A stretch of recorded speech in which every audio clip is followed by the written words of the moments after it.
வணக்கம், நான் உங்கள் ஜெயா மாமா. இன்றைக்கி வீடியோவில் என்ன பார்க்க போகிறோம்னா, நம்மளுக்கு உடம்புக்கு ஹெல்த்தியாக இருக்கிற மாதிரி எல்லாருக்குமே அது நல்லது தான். குழந்தைங்கள்லேருந்து எல்லாருக்குமே சாப்பிட்லாம். மணத்தக்காளி சூப் வைக்கலான்னு இருக்கேன். அதுக்கு மணத்தக்காளி கீரையும் பொன்னாங்கண்ணி கீரையும் சேர்த்து செய்கிறேன். இன்றைக்கி குழந்தைங்கள்லேருந்து எல்லாருமே சாப்பிட்லாம், உடம்புக்கு ஹெல்த்தியாக இருக்கும். அந்த பொன்னாங்கண்ணி கீரையும் கண்ணுக்கு நல்லது, கண்ணுக்கு குளிர்ச்சி, உடம்புக்கும் குளிர்ச்சி தான். தலைமுடிக்கு ரொம்ப நல்லது பொன்னாங்கண்ணி கீரை. ரெண்டும் சேர்ந்து செய்யறதுனால எல்லாத்துக்குமே ஹெல்ப் ஆகும். சூப்பு செய்ய போகிறேன், வாங்க செய்முறையை பார்க்கலாம். நான் அந்த குக்கர்லேயே செய்கிறேன், வெயிட்டெல்லாம் போட வேணாம். ஒரு ஸ்பூன் எண்ணெய் போட்டுக்கலாம். எண்ணெய் காஞ்சதும் சின்ன வெங்காயம் இருந்தால் போடலாம், அது இல்லைன்னா நம்ம பெரிய வெங்காயத்தையே எடுத்துக்கலாம். பெரிய சைஸ் வெங்காயம் இருந்ததுனால ஒரே ஒரு வெங்காயம் எடுத்துக்கிட்டேன். 2 தக்காளி எடுத்துருக்கேன்.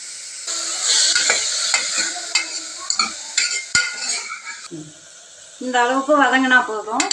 இந்த டைமில் தக்காளி கீரையும் பொன்னாங்கண்ணி கீரையும் முழுசாகவே கழுவிட்டு பொடியாக அரிஞ்சு வச்சுருக்கேன். அதை இதில் போடுறேன். மணத்தக்காளி கீரையோட காய் கூட போடலாம், எல்லாமே உடம்புக்கு நல்லது தான்.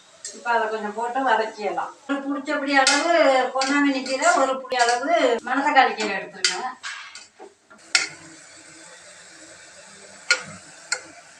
நல்லா வதங்கட்டும். டைமில் கல் உப்பு கொஞ்சம் போட்டுக்கிறேன், பத்தலைன்னா அப்புறம் போட்டுக்கலாம். போதும், இந்த அளவுக்கு வதங்கினா போதும். இப்போ நம்ம தேவையான அளவு கொஞ்சம் தண்ணியை ஊற்றி வேக விட்டுறலாம். கொஞ்சமாக மஞ்சத்தூள் போட்டுக்கலாம்.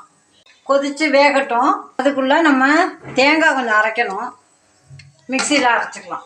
2 ஸ்பூன் தேங்காய் போடுறேன். சோம்பு போட்டு அரைச்சிக்கலாம். ஒரு 4 பல் பூண்டை போட்டு அதோட அடிச்சிடலாம்.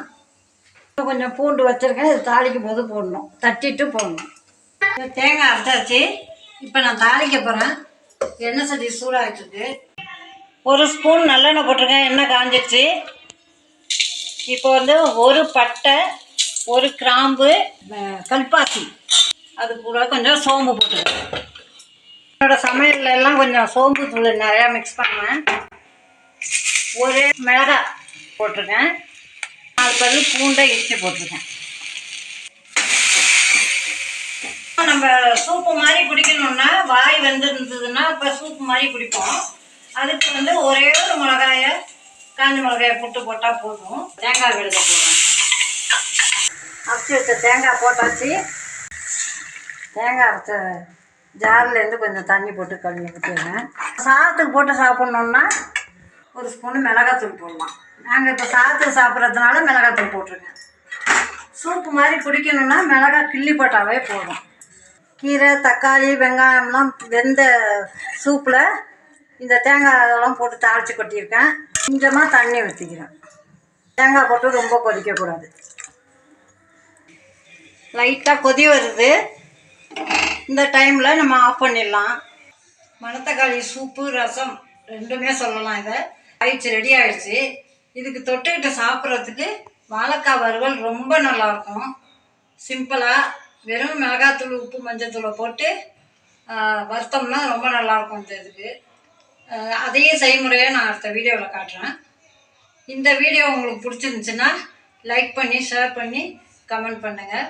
நன்றி, வணக்கம்.